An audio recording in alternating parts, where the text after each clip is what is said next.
देखिए, एक घन का आयतन 512 सेंटीमीटर क्यूब है। इसका संपूर्ण पृष्ठ कितना होगा? माना कि घन का प्रत्येक भुजा ए सेंटीमीटर है। घन का आयतन, देखिए, मान लिए कि जो घन है उसका घन का, देखिए, घन का प्रत्येक भुजा मान लिए कि ए सेंटीमीटर, तो घन का आयतन बराबर होता है ए क्यूब, यानी भुजा का क्यूब।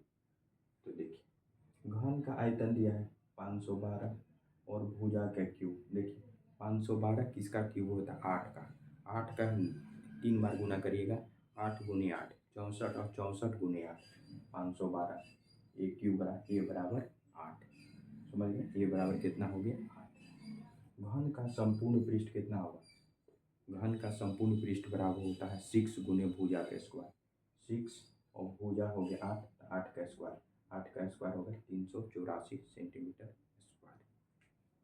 समझ गए? क्वेश्चन क्वेश्चन बहुत ही आसान है।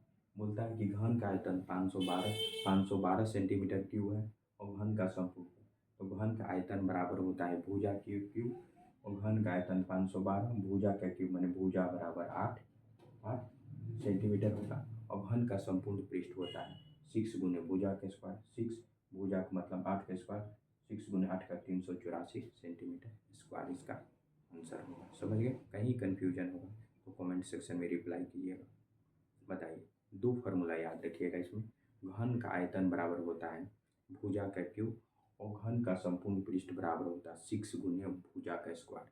ये बहुत ही इंपॉर्टेंट फार्मूला है, आप याद रखिएगा, इससे आपको इजीली तरीके से बन जाएगा।